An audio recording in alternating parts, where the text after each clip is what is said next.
College dropouts billionaires हैं, entrepreneurs हैं। क्या हमारा एजुकेशन सिस्टम एक पर्टिकुलर ग्रुप ऑफ सोसाइटी को हेलुसिनेट करने के लिए into some American dream kind of a thing? Today we are opening the door to a topic that is lying inside all of us, the longing to become our highest self, to drop the layers of who we were taught to be and return to who we truly are. What is authentic self according to you, highest self according to you? I was reading the book called Conversations with God, and he explains that we have two primary emotions in the world: fear and love. Living from fear is when you're in your mind. When you start living from love, when you're feeling your heart. Obsession with certain things कि मेरे बच्चे को अंग्रेजी बोलनी है, मेरे बच्चे के मार्क्स अच्छे आने चाहिए, फिजिक्स केमिस्ट्री में सब कुछ ठीक चल रहा है। शर्मा जी के बेटे ने गिटार सीखना शुरू कर दिया, तुम गिटार सीखो। आजकल जो एक एक्स्ट्रा करिकुलर चीजें और जो कैरेक्टर डेवलपमेंट की चीजें जो पहले एक अच्छे सेंस में इंट्रोड्यूस करी गई थी, हमारे ह्यूमन माइंड ने उसे भी एक रैट रेस बना दिया है। If you follow the heart, my answer is it is risky. There are no guarantees, there is no shortcut, there is no fixed timeline that by 2025 anybody will hit $1 million mark or will have the ability to purchase a big house or will have a nice car. There is complete risk, I would say. That's when courage comes in. How to get that courage in the societal framework? Whatever society is saying is a reflection of the inner voices that we have. एक जगह लिखा था कि जो skills हमें चाहिए होते हैं किसी पर्टिकुलर प्रोफेशन में प्रोफिशिएंट होने के लिए, अच्छा होने के लिए, काबिलियत हासिल करने के लिए और टॉप पे जाने के लिए, वही एग्जैक्ट सेम स्किल्स हैं जो हमें छोड़ने पड़ेंगे to feel happy, to feel fulfilled, क्योंकि कहीं ना कहीं वो स्किल्स हमें डिसर्व कर रहे होते हैं इन अ डिफरेंट कॉन्टेक्स्ट। अगर हम रिलेशनशिप्स में जाएंगे वो वाला स्किल सेट लेके जिसमें कमियां ढूंढनी है, क्या हम रिलेशनशिप्स अप्रिशिएट कर पाएंगे? How to move from head to heart as a parent? What emotion or internal signal told you it was time to rewire? Some of the most recurring thoughts or beliefs that you now recognize as self-limiting. How to get that courage in the societal framework? What is authentic self according to you? Highest self according to you? I welcome all of you to the YouTube channel Becoming Yourself. Let's begin. Welcome to another soul-stirring episode of Becoming You, the Art and Science. I am Dr. Anupam Agarwal, and today we are going to march into a very honest place. A space where conversations go beyond strategies and tools, into the inner wiring of who we are and how we become who we become. And how often along this journey we forget who we truly are. Today we are opening the door to a topic that is lying inside all of us. The longing to become our highest self, to drop the layers of who we were taught to be and return to who we truly are. We will talk about what happens when we get trapped in our mind and get disconnected from our heart. What it means to rewire the beliefs that once protected us but now are limiting us, and how our health, career, relationships, and even the setbacks become the sacred classrooms when we are willing to listen. This is not just a conversation, it is an invitation to reflect, to remember, and to re-meet yourself with gentleness, with truth, and a touch of grace. So wherever you are, driving, walking, or just taking a breath, I invite you to lean in, open up, and receive. Because today, something inside of you might shift. Let's begin. Welcome, friends. Welcome to Becoming You, the Art and Science, where we explore the inner alchemy. हमारी authentic self क्या है? हमारी highest self क्या है? हम जब अपनी authentic self जीना चाहते हैं, जो कि हम हैं, अपनी वैल्यूज़ के हिसाब से, तो क्या सेल्फ लिमिटिंग बिलीव्स हमें ऑफ द हुक ले जाती हैं? क्यों हम जब हार्ट सेंटर्ड लाइफ जीना चाहते हैं, जो कि हम थे बचपन से, हम खेलते थे, हम अपनी लाइफ को एंजॉय करते थे, कैसे हम due to various conditionings, may be faulty parenting या over parenting, may be education system, कैसे हम हार्ट से हेड की तरफ जाने लगते हैं? वो हेड जो हमें बचाने के लिए बना था, एक सर्वाइवल मोड के लिए बना था, बट कैसे head takes over our heart और कैसे हम एक रेस में पड़ जाते हैं लाइफ में अपने आप को प्रूव करने के लिए, लोगों को दिखाने के लिए हम कितने अच्छे हैं, हमारे एकेडमिक्स, हमारे एक्कोलेट्स।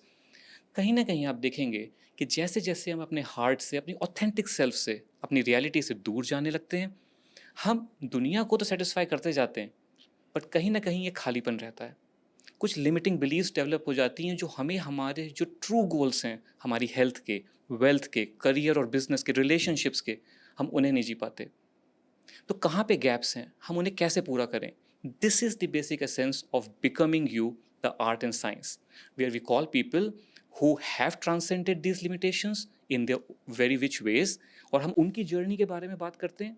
क्योंकि देखिए यहाँ पे हम सब लोग इस सेम जर्नी पे हैं, आप, मैं, हमारे गेस्ट, सब लोग साथ बैठ के एक डिस्कशन कर रहे हैं, एक शास्त्रार्थ कर रहे हैं फॉर दैट मैटर, कि कैसे हम एक दूसरे को वो जिक्सॉ पजल्स के पीसेस दे पाएँ कि हम उन्हें अप्लाई करके अपनी जर्नी में आगे बढ़ पाएँ। एंड यहाँ पे हम न्यूरोसाइंस की बात भी करते हैं कि कैसे हम अपने ब्रेन को रिवायर करें, कैसे हम अपने माइंडसेट को रिवायर करें कि हम एक ऑथेंटिक लाइफ जी पाएँ towards a better future for the whole world. So with that, I would like to invite today's guest, Rohan Batra. Rohan is a lawyer and he is a commercial disputes lawyer. And he has been an advocate in Supreme Court of India since past 14 years. And he has a passion towards growth of the lawyers, and he has recently started a very nice podcast with a very nice mission that is beyond billables. And this, on this podcast, he will be finding the inner alchemy and the inner game of law and life. Law and life seems an oxymoron, right? So यहाँ पे basic हम क्या जानना चाहते हैं, मैंने रोहन को क्यों इनवाइट किया है, आपको लगेगा कि रोहन एक लॉयर हैं, लॉयर एक सेल्फ डेवलपमेंट पॉडकास्ट पे क्यों आए हैं? This is the change that we are finding in this day and age, friends. We are moving back. We are moving back. There's a collective rise in consciousness, maybe of the planet, maybe of we as souls, that we are actually understanding what actually matters. So, with that, stay tuned for an amazing discussion. Please use the comment box. As you see, you can share your awareness as it comes in the moment. You can share your questions, and you can even share what else you want to learn and understand, and what you want to make us learn and understand from your wisdom. Welcome to Becoming You, the Art and Science. Rohan, thanks a lot for gracing our podcast with your presence. It's my pleasure. I can truly feel you, brother. And how you're feeling right now? I'm feeling quite excited. I have a feeling that this conversation that we're going to have is going to be amazing. I've known you for a while, and I know at some point our values have connected. And because of that pull is the main reason I'm here. And I'm quite excited for this conversation, and I have no idea where this conversation will lead us, but I'm sure that whoever's listening to us is also going to have a lot of fun just the way we do. Great. Well said, Rohan. I truly reciprocate with you, brother. And I could actually feel that, we are having that energy resonance with each other. Rohan, I would like to ask you, you are a lawyer, right? Yeah. पहले आप मुझे बताओ, pardon me for my lack of knowledge, lawyer और advocate में क्या फ़र्क होता है? Because one of my patient came to me who was a lawyer. So I was using these two terminologies synonymously.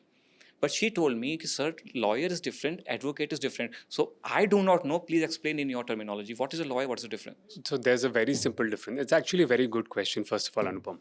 The difference between a lawyer and an advocate is that a lawyer is a person who graduates in a degree of law. For example, I've done BBA LLB for 5 years. Once I cleared the exam, I got the degree, I became a lawyer.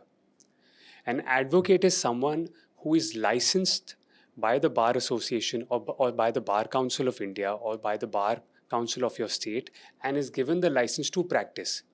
Once I passed my 5 year, I had to give an exam. Once I cleared that exam, I got the license from the Bar Council of Delhi, and now I'm licensed to practice. So an advocate is someone who can actually practice in court, but a lawyer is someone who just has the qualification to study law. Okay. So you mean to say that a lawyer is anybody who has graduated from a law school? Absolutely. But a person who is actually practicing with a registered license with the Bar Council is the advocate. Is the advocate. Fine. Great. Awesome. Rohan, I would like to ask you, कई बार आपने देखा होगा कि जब हम अपनी journey पे आते हैं लाइफ की, right. So after we are into a system for 5 years 10 years एक प्लेटो आता है जहाँ पे हम अपने आप से क्वेश्चन करने लगते हैं कि मैं कर क्या रहा हूँ. Right. Absolutely. So have you ever fail that in your life कि जब आपने अपनी जर्नी कर रहे हैं और आप काफ़ी अच्छा कर रहे हैं, सो कहीं ना कहीं एक इनर कॉलिंग आती है कि did you ever have that and how would you define it? It's a very deep question, Anupam, and I'll try to answer it to the best of my ability. But let me take you back to when I started law. 2011, I graduated. I started practicing. I always wanted to become a disputes lawyer, which is quite opposite of my personality.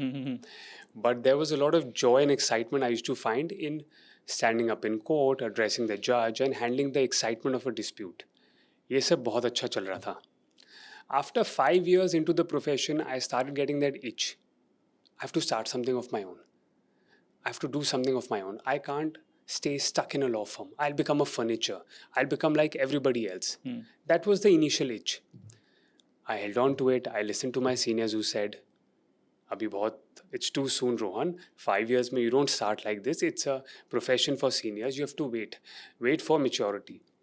Eventually, after 9 years into the profession, I started out on my own. Everything was going well. Everything was going as per plan. Then comes 2023, post COVID. I was attending very innocently a session by Dr. John D. Martini. You know, he's a human potential expert, he's a scholar, and he was giving a session about hierarchy of values. I had not heard about it.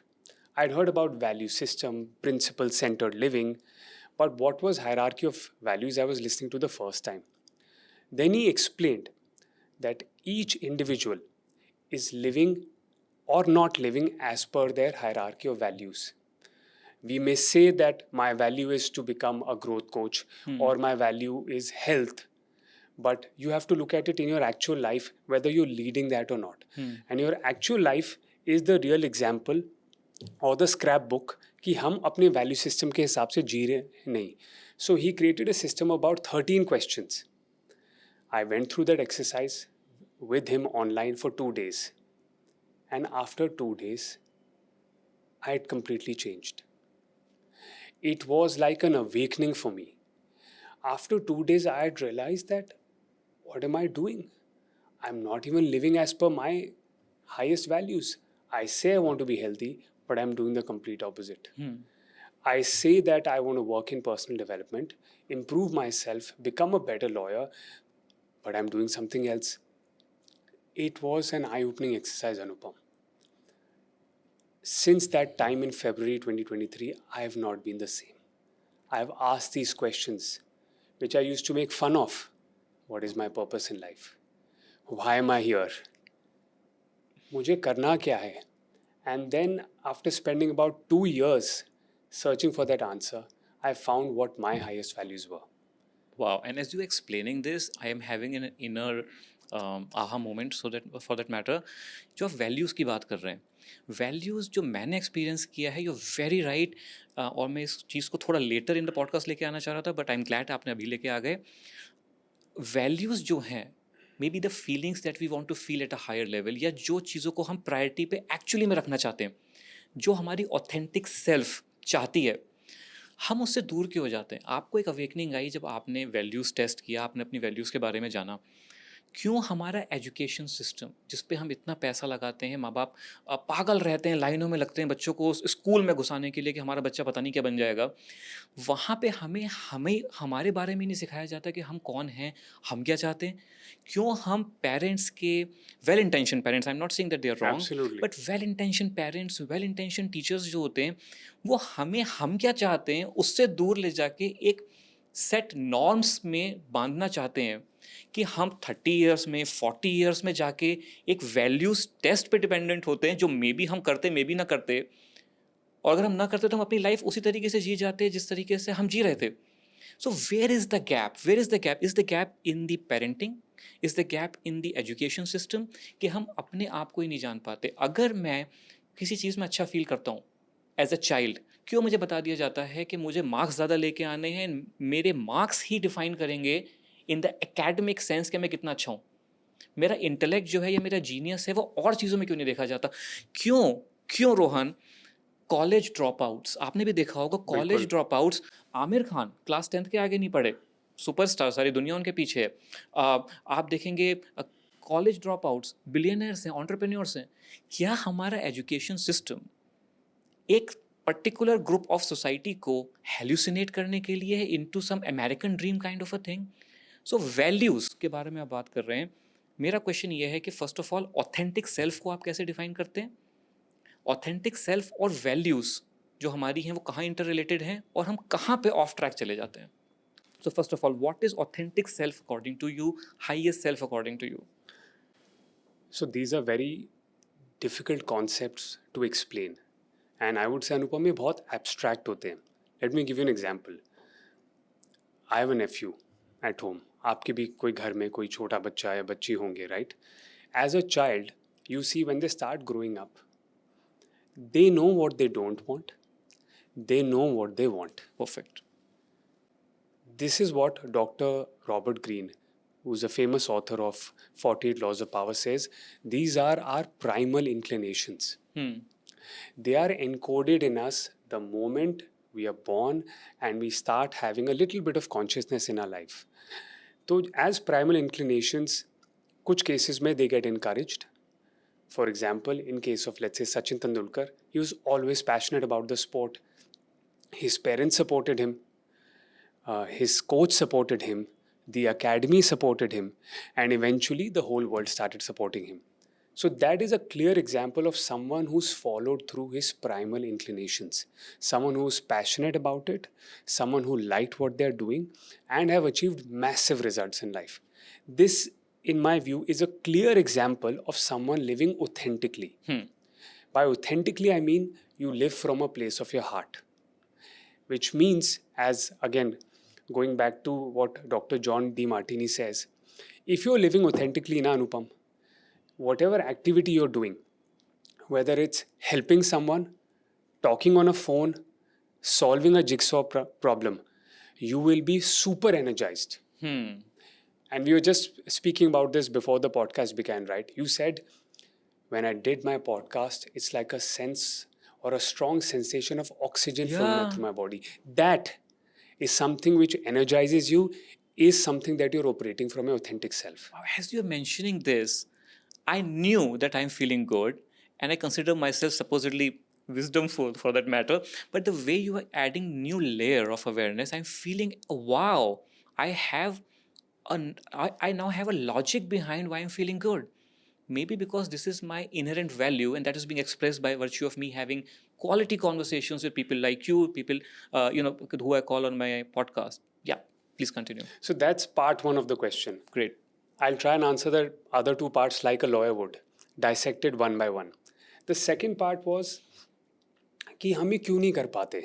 What happens in the middle between when you were born and let's say when you're 30 years old? What happens in the middle? उसका simple answer है environment. Now you know our mentor Blair Singer. He's always mentioned that environment is greater than will. So if you have 100 people telling you, listen, don't follow your heart, यहाँ पे पैसा नहीं है, don't do this, someone in your family did it, they failed, आप यहाँ करोगे तो you're losing out a great opportunity. और अगर आप sports में जाओगे, which used to be the notion about 20-30 years back, it's not no longer anymore, but अगर आप sports में जाओगे, you're wasting your life. So when all these questions coming to you, to a small little child who's just developing their consciousness and ability, what do you think will happen? He will start listening to outside people, outside noises, and stop listening to his inner voice. So that's the time when that individual stops living authentically, because he or she has started to listen to voices outside of himself. So the number one indicator of living authentically is that you're always listening to your heart. Now, I'm not saying mind की कोई जगह नहीं है. We can explore that mind का कहाँ use आता है. But there's a reason we have a heart. And the moment we do something which closes our heart, you know you're not living authentically. Lastly, why do we need a test like this? जो आपने पूछा. Why do we need a value system test or some mentor coming in telling you, or why don't we live authentically the way we are supposed to? उसका बहुत simple reason है जो मुझे अपने case में लगता है. Everybody who says अपने हार्ट से मत सोचो is simply operating from fear. Wow. Hmm. So there was a book I was reading, Conversations with God, by, I'm forgetting the name of the author. I think Miss Neil Watson. I think we'll have to put the name there. So in the book, I was reading the book called Conversations with God, and he explains that we have two primary emotions in the world, just two: fear and love. When you start living from fear is when you are in your mind. When you start living from love is when you're thinking from, or when you're feeling your heart. So anyone who says initially, like parents, over parenting as you mentioned, they are saying, why don't you do this? Do this instead of being a sports person. Do this and not be a singer, but go study BCom. They're all operating from a fear because they believe हमारा बच्चा अच्छा नहीं करेगा. He or she will be a failure in the eyes of society. They will not earn a living. वो settle नहीं हो पाएगा. So all these thoughts which make the child stop listening to his heart are coming from fear. What we need to do is move from the spectrum of fear to spectrum of love. That maybe his greatest success or maybe her greatest success lies in living from the heart. Maybe she wants to become a ballerina dancer. Maybe she's born to be an actor. Maybe she's born to be a painter. But if we have all these thoughts arising from fear, what will we do? We will package them and say, अरे नहीं आपको नहीं पता, painters को कोई पैसे नहीं देता है. 20 साल लग जाते हैं. You've seen Michelangelo, you've seen all the other artists. They've only started making money after their death, posthumously. तो आपको कहाँ से मिल जाएगा? Who do you think you are? Some parents also talk like that. Some friends may be there. Because of that, fear creates a closure of the heart. And once we start living from a place of heart is when we know we are living authentically. So the bridge between fear and love is the bridge of courage. At the age of 30, 40, जब आप questions पूछने लगते हो, there is something inside of you which is telling you, अनुपम बहुत हो गया अब. It's the limit, it's the height. I cannot live like this anymore. That's when you say, come hell, come high water, I'm going to decide to live from my heart. That's when you cross the bridge using courage next to you as your companion and you start living authentically. And you're right, for many people it may take a lifetime. For us, we've started taking baby steps, and it's a journey back to your authentic self, as you rightly said. And I think these are the reasons why the world is where it is today. And that is why there is maybe a mass rise in consciousness, as you said. I'm very glad that you have opened now, quote unquote, a Pandora's box with all the things that you have mentioned regarding, first of all, clear cut that there are two kinds of emotions: one is fear and one is love. And definitely, when we are asking our children to be in a certain way, to behave in a certain way, to having certain choices about their careers, it is some of our fear as parents, which we have seen along our journey, that the child may not choose a career which is quote unquote more paying and having more good monetary aspects. So my question would be over here, what should a parent do? Because if you see Maslow's hierarchy of needs, wherein we are mostly living actually mindset wise at the base of the pyramid, where we are fighting for food, shelter, money, and every time we are having fear of missing out, and we are not actually in the self actualization zone.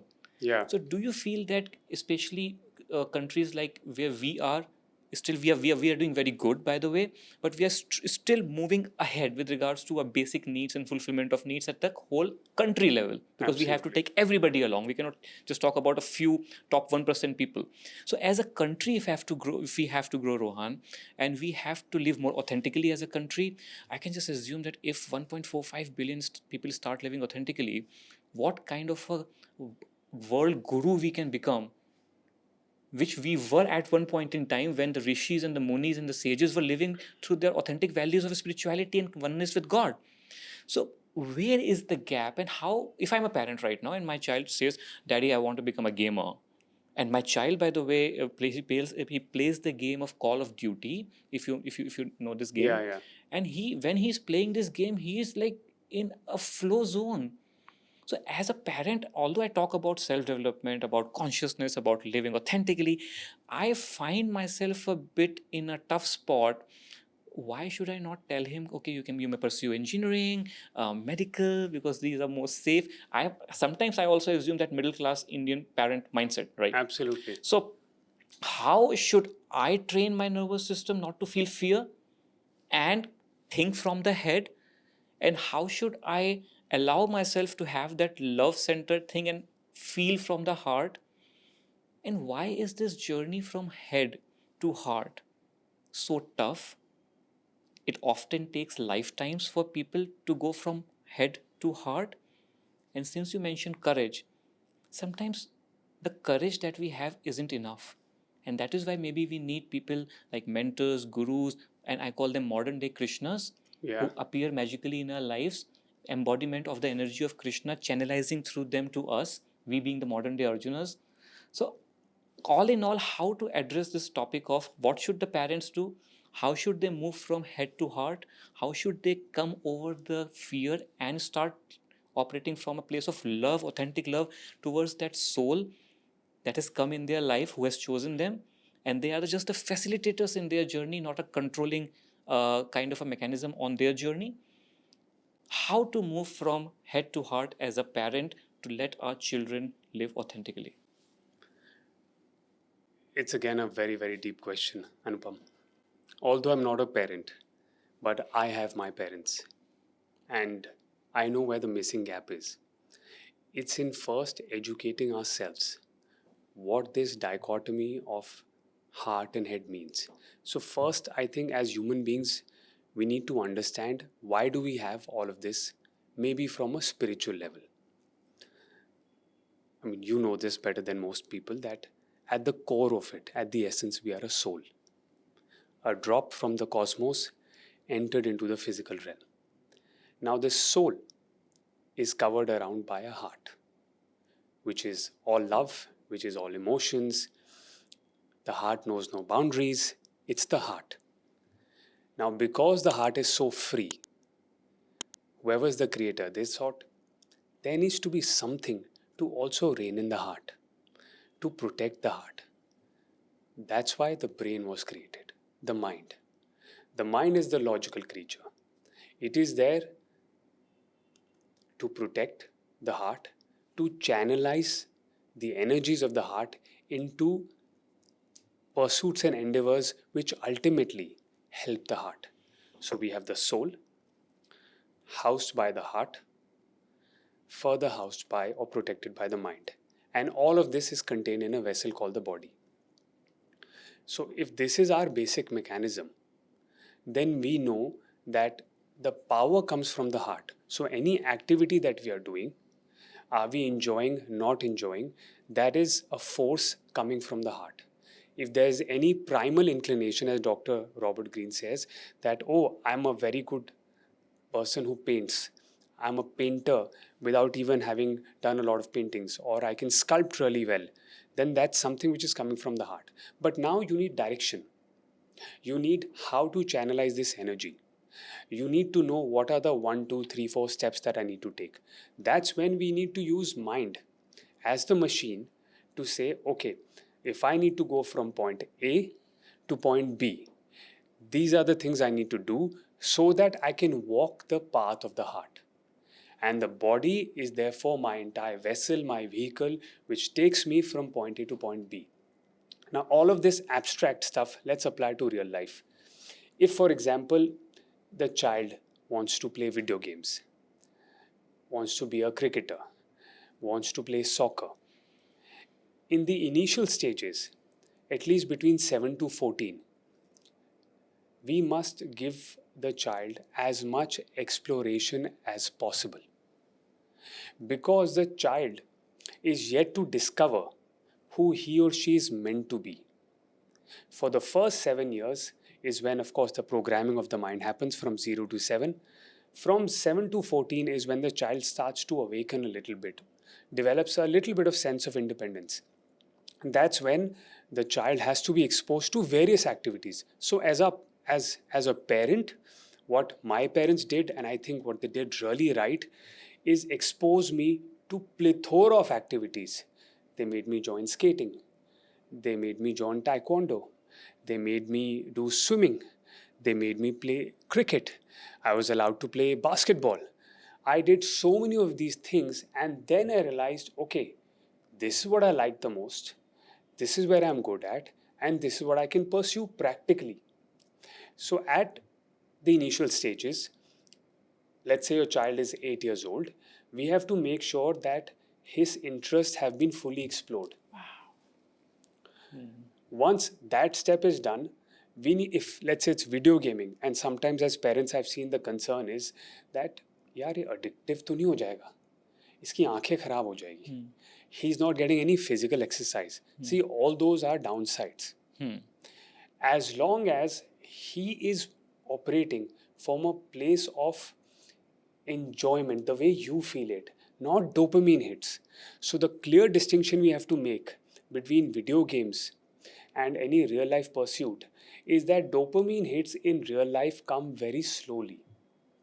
Whereas in video games, at the end of every level, a dopamine or serotonin hit is designed into the game itself. So is the child running after that? Or is the child really good as a gamer?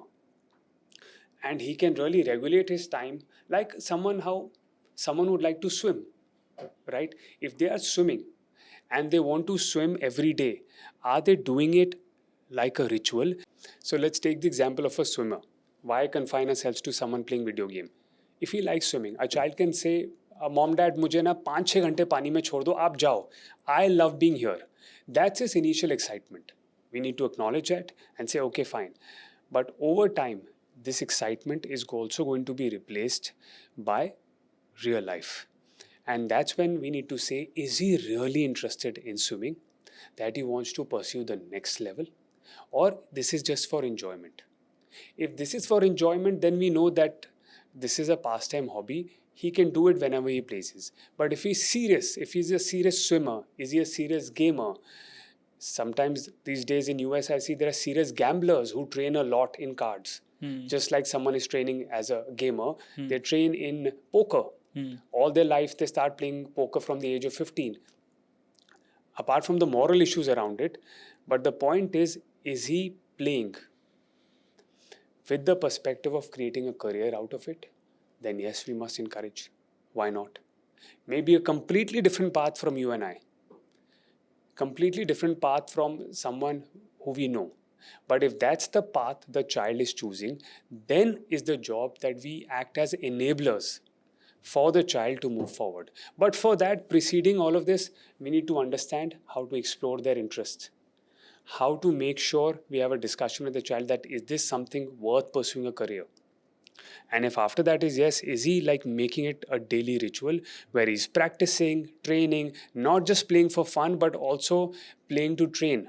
Is he competing? So then all those elements will then come in. Great, Rohan. So you have actually operationalized the whole process for that matter for parents. I have a couple of awarenesses over here. First of all, you said exploring the potential or exploring whatever the way you put it.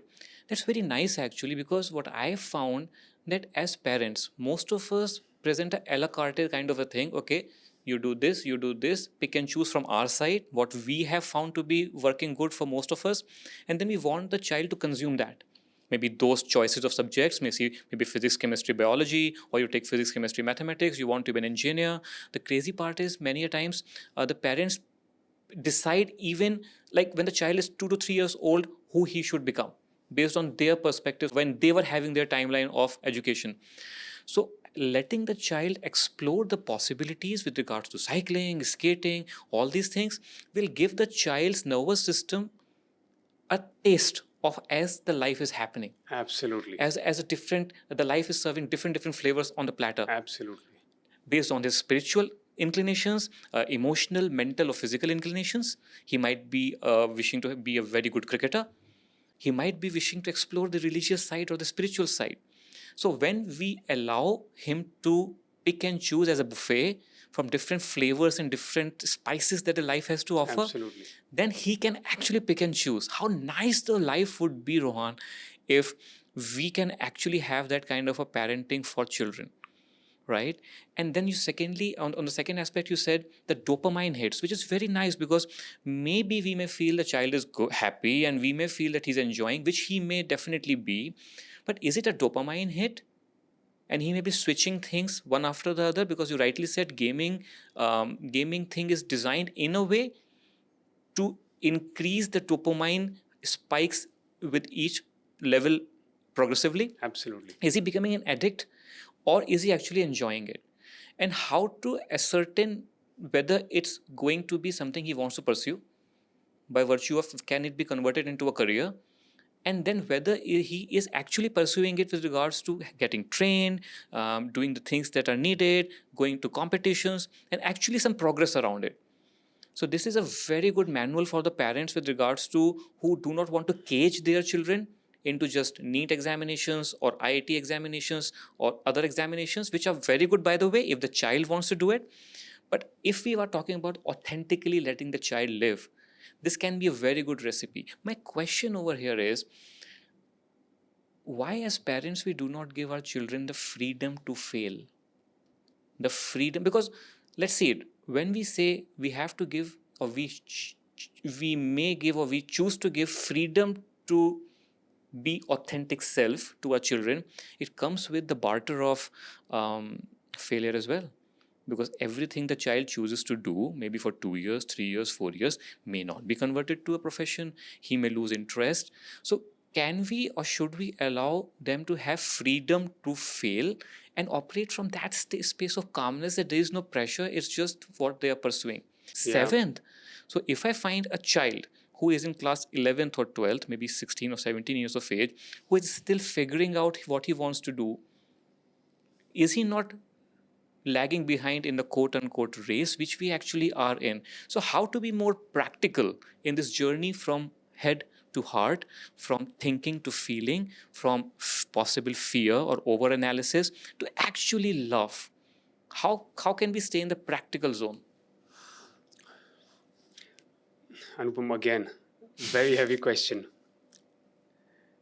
You've heard about Dr. Robert Greene, right? We spoke about him. He's the author of 48 Laws of Power. I'll take his journey as an example because it's extremely inspiring. That man changed over 26 jobs before he wrote the book 48 Laws of Power. And his story goes that he always wanted to be a journalist. He was clear, dead straight, I want to be a journalist. He joined, I think, a magazine or a newspaper or some journal. There, one fine day, the senior took him out for drinks. He thought something positive is going to happen. Maybe the senior is impressed with his work. The senior tells him, listen, you have a very awkward style of writing. You're not fit for being a journalist. You should quit, do something else. He was obviously torn apart, but he felt that it was coming. After that, he switched over 20-25 jobs. He was an assistant in Hollywood. He would do scripts. He would still write for daily columns. I think he's done some kind of waitressing jobs as well. He worked in a bookstore. He did all of this, and each of the experiences, his nervous system, you said, gave him the exposure that he needed to eventually pen the book 48 Laws of Power, which has become a classic now. Which has become a benchmark book. So, if you follow the heart, my answer is it is risky. There are no guarantees, there is no shortcut, there is no fixed timeline that by 2025, Anupam or Rohan or anybody will hit $1 million mark, or will have the ability to purchase a big house, or will have a nice car. There is no risk. There is complete risk, I would say. That's when courage comes in. and you need to live, for you to live a life of authenticity and coming back, you need to brave a bit of courage, a bit of fear, and a bit of risk. Now, how do we make this journey practical? And this is what I have tried to do in my own life. When I read the book, The Ikigai, the book itself gives you a very clean model, a formula for how to combine what you love with earning your material needs in life. It gives a 4-step formula.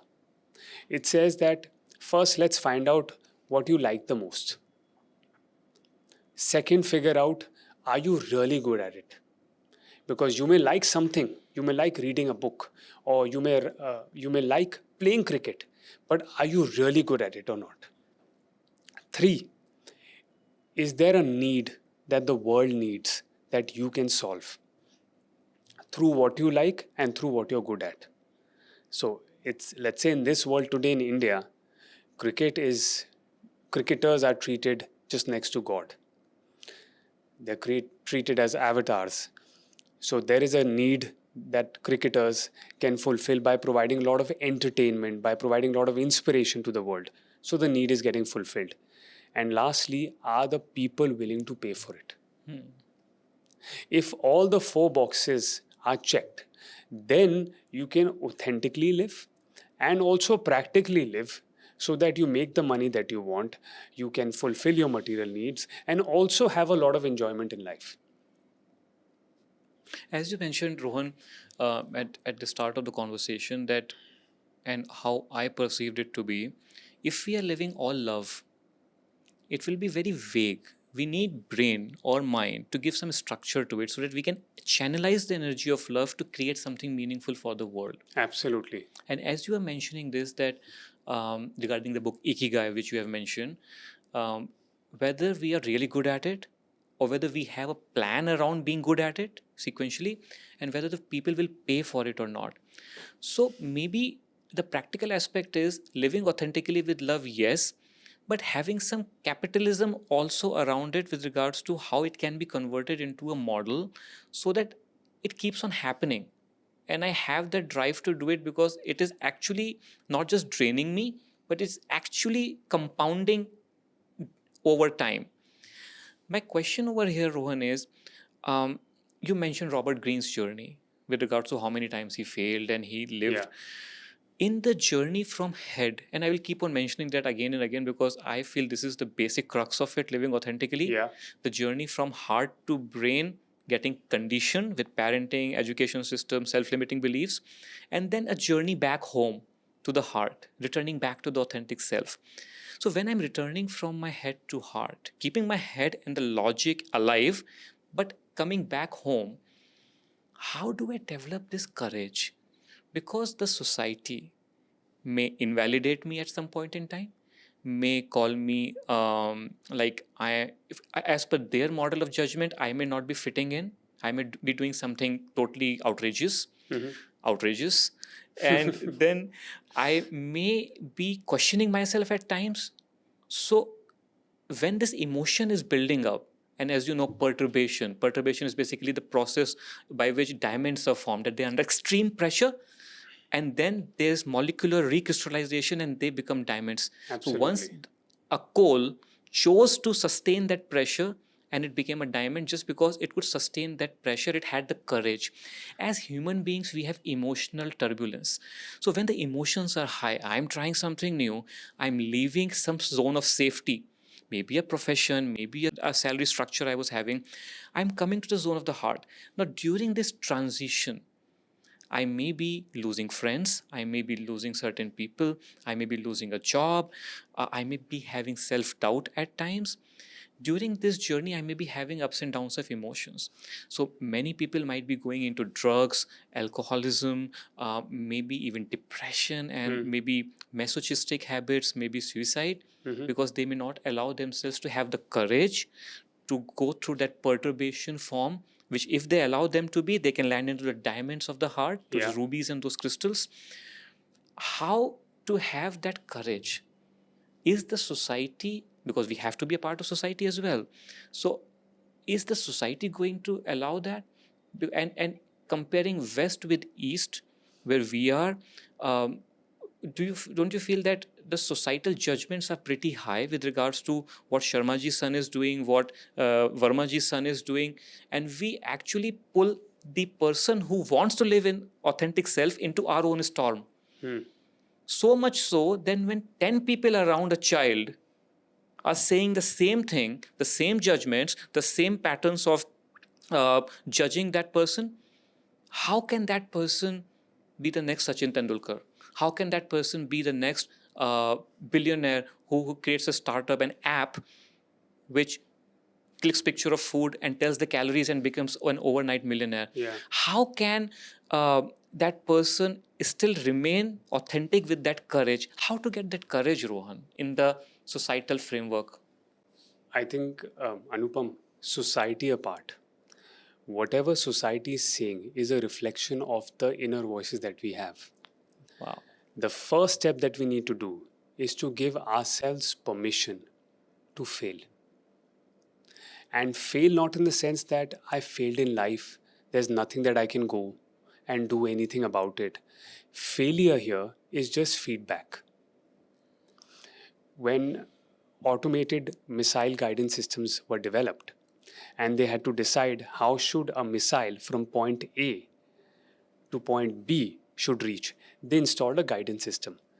The sole purpose of the guidance system was to figure out direction, wind velocity, and keep correcting the course. So every time it would go off trajectory, failure, the system was so beautifully designed that it would course correct and come back, and keep homing to its final destination. We as human beings are very similar to that. Let's say, even if there are 10 voices surrounding you saying, Anupam, you shouldn't be a doctor, you shouldn't be a doctor, you shouldn't be a doctor. But your heart says you must be a doctor. Anything else won't work, and you must be a doctor. You may listen to those 10 people for 1 or 2 years because that's the influence. But at some point in your life, and I'm only talking from experience, those noises will fade away because it's not their full time job. They will go back into their own lives. And when you're with yourself, that homing system will come and tell you that, Anupam, we need to change. You can't keep doing this because ultimately you want to do this.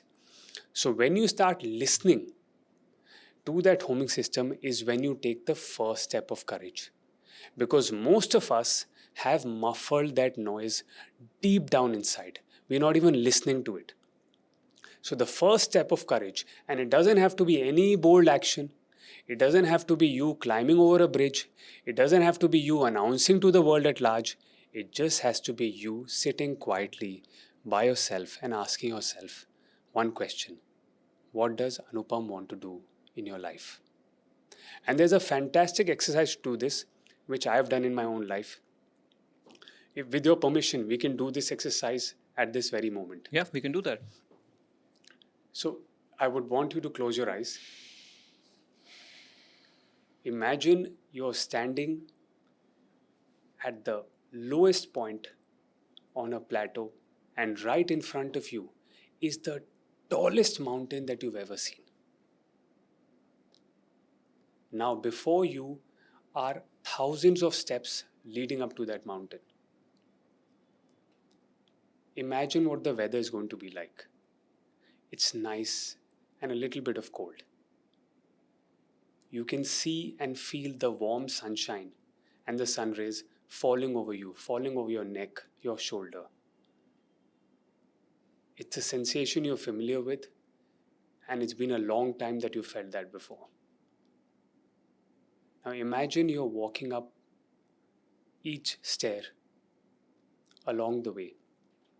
And along the way, you see your friends, you see your colleagues, you see your parents, you see your loved ones, but you keep on climbing higher and higher.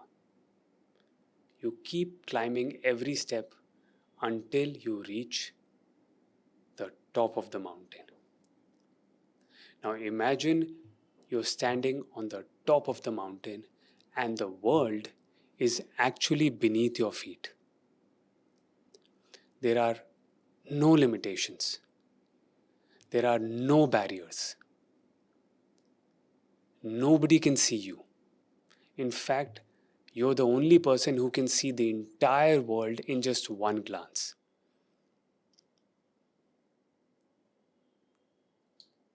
You realize now that it's all you. It's always been you. And imagine if now you had a magic wand.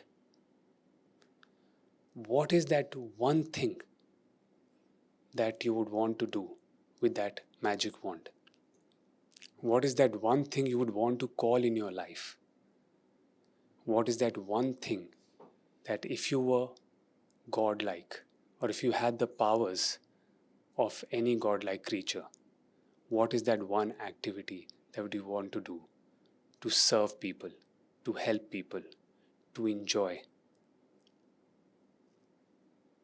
What comes to me, Rohan, is I having a magic wand and some sparkles of energy are coming, and most of the parents are having that raise of consciousness from fear to love, so that they are able to give a very nice environment to their children and help them live authentically and not from the projected fear from the heart that they had, but somehow they have gone into a fear consciousness. So I'm feeling like if that could happen, my life would be very worthwhile, so to speak. So first of all, I want you to take a long breath. And now tell me, how do you feel? I feel really awesome. And as you mentioned that the inner world or the outer world is the reflection of the inner world, Yeah. maybe if I am fearful, I would give weightage to the voices around. I would see those voices, maybe by the reticular activating system that I would see, which I'm actually feeling. But if I have that courage, then even one voice out of those 100 naysayers, even that one voice that is supporting me, I would be just focusing on that one voice, even if that one voice is just coming from inside of me.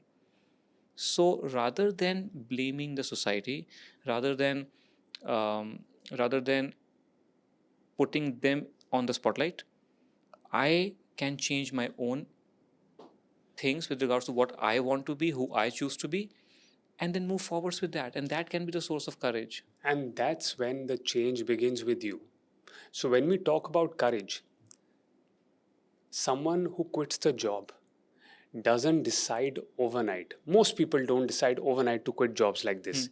It always starts with a very micro step of courage. You hear something, you realize something, you start thinking, this is not what I want to do. First step. Second step, you start researching, you start thinking, you start talking to people. That's also a step of courage, because now you are willing to explore something you've never experienced before. You take similar steps like this, and ultimately, when you decide that this is not something I want to do anymore in my life, that's probably the 15th or the 20th step of courage. So when we talk about courage, we talk about these big milestones. The easiest way for a mind to understand is to break it into these micro steps. That's what I did when I had to leave the firm. That's what I did when I had to start my own venture. It's by taking these micro steps And acknowledging them. and acknowledging them, patting yourself on the back, being your own fan and support hero all the time. And and that's how you can build courage. So what I got to know from you is, जब हम करेज की बात करते हैं, हम बहुत बार सोचते हैं कि courage is that big thing that we have to crack, but maybe that one thought and acknowledging that thought, allowing that thought to be thought over, maybe one micro step from head to heart, that one courageous step. It might not be a big tangible thing, so to speak. It might be just very fluid thing that has pervaded our mind space.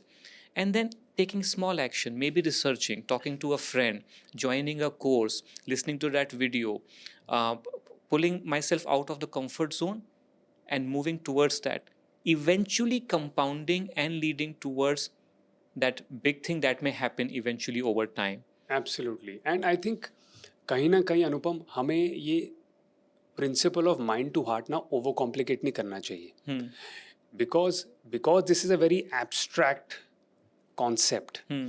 As it is, लोगों को it's very hard to digest and how to apply it. Hmm. The simple formula is, if you are speaking from your heart, there will be a rush of emotions around it. Just sense, do you feel some emotions? Two, it will normally and most likely energize you. Hmm.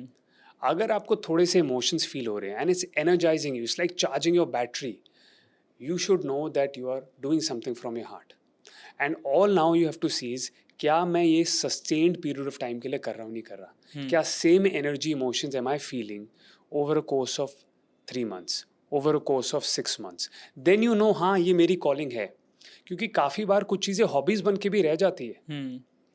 Some people, they write poems in their diary that's never published or shipped. They do it for their satisfaction. Wow. They are tapping in from their heart. But that doesn't mean it has to become a life calling. Got it. So not everything that we do from the heart is a life calling, but whatever we do from the heart is supposed to be part of the calling of life.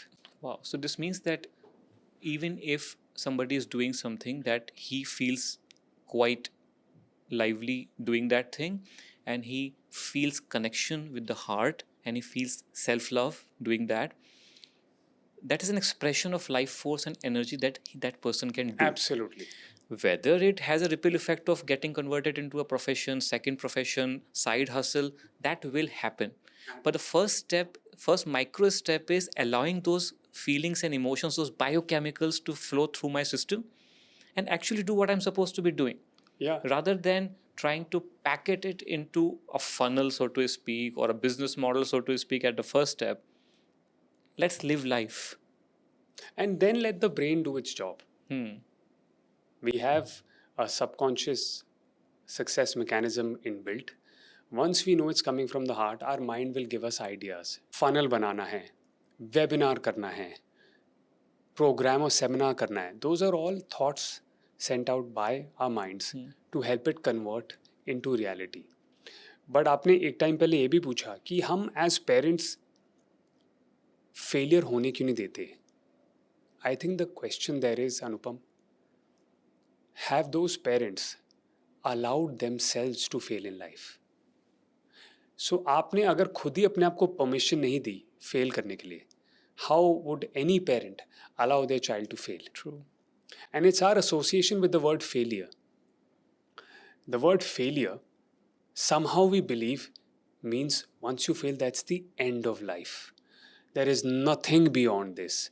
आप कुछ कर ही नहीं सकते. It's almost like it's irreparable. But most things in life can be repaired, rectified, course correct. Even surgeries which have gone wrong can be corrected, right? Even sometimes some mistakes or errors happened while fighting a case, even those can be course corrected.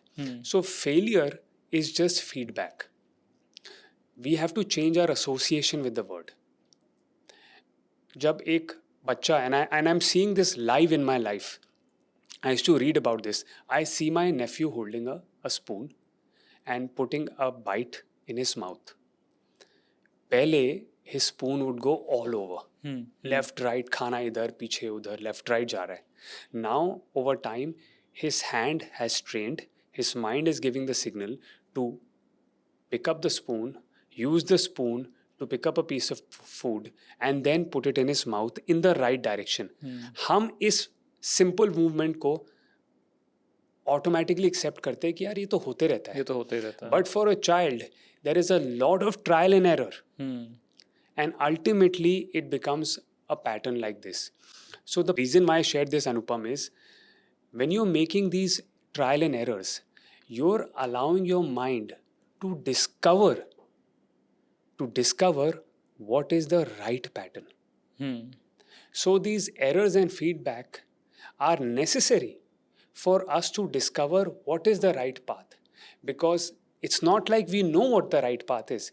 If we know यहाँ से दिल्ली जाने की एक ही road है, then we know हमें error की कोई ज़रूरत नहीं है. But if there are 500 ways to reach, how does our mind solve this? It's by trial and error.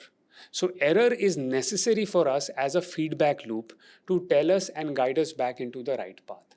So once we change our association with this word, is firstly we can allow ourselves to feel that, listen, failure is okay. Happens, life happens. And at the same time, we can then allow our future generation, our children, our friends, our colleagues, our partners to also feel that failure is okay, boss. Hota hai. Don't you think that when we talk about freedom to fail, and you gave a very beautiful example regarding the child trying to learn how to have that spoon rightly going into his oral cavity. Similarly, when the child starts learning how to walk, the child first grabs hand, tries to put the hand on the floor, crawls, falls. First time the child stands up, everybody is happy in the family. Wow, Yeah. he again falls. Nobody tells the child when he falls for the first time, oh, you have failed. You are a failure. You'll never be able to do anything in life. They enjoy that fall that comes after, random stand-ups. Why does the education system, I would come back again and again, why do they demonize the failures? Why do they always look into what is the mistake being done by the student? Why some children are being made the poster boys and the poster girls in the school? And see how Varun is doing. Varun is such a good child. He has got 80 out of 80. Yeah. Why do education system posterize certain students in the class and then demonize the other children and always condition them to look up to them and somehow get to that standard to feel fulfilled? Why does education system not take failure as feedback? Is it that right from that grassroots level, the negative association or the negative connotation to the word failure happens, which is quite different in the entrepreneurial world? And that's why I have a theory that जो लोग education system से drop of कर जाते हैं या जिन्हें education system average का ठप्पा लगा देता है, वो बेहतर एंटरप्रेन्योर्स बन पाते हैं, क्योंकि वो उस टीचर के वैलिडेशन, वेल इंटेंशन टीचर के वैलिडेशन इनवैलिडेशन के लूप में नहीं फंसते. वो Absolutely. अपनी लाइफ को ऑथेंटिकली जी पाते हैं. वो एंटरप्रेन्योरशिप, जिसकी क्लासिकल डेफिनेशन ही ये है कि टेकिंग रिस्क्स, बिकॉज रिस्क में इन्वॉल्व फेलियर. Yeah. सो वो फेलियर कर लेने में ज़्यादा सक्षम होते हैं. And you will see, you must be having entrepreneur friends who would be saying, I started one business, yes, it failed. Then I started second business, then I started third business. But maybe as doctors or people who have gone through the classical education system, we may not be having that courage to start something, it fails, and then we start something else. We may overjudge and go into a negative emotion even by sudden lows that may happen in whatever we start. So how to plug the gap? You're right. It all starts from the education system. And here I would say education, not just by the schools and institutes, but also at the family level. Whoever is, in a way, a victim of this kind of education is going to impart that education to their younger children. Got it. Now, the problem with education system, in my view, is not what they are teaching. I think they are trying and be well-intentioned in teaching that there is something called low marks, there is something called high marks. Now you apply the similar equation in the world of business. There is something called low revenue and there is something called high revenue. You even have that parallel. But the problem, in my view, in the education system is focusing on the wrong goal. It's a problem of focusing on the wrong goal. If the focus in the initial formative years is only on marks, then from that standpoint, Anupam, a child who scores less marks versus a child who scores high marks is the difference between successful and failure. They're not wrong.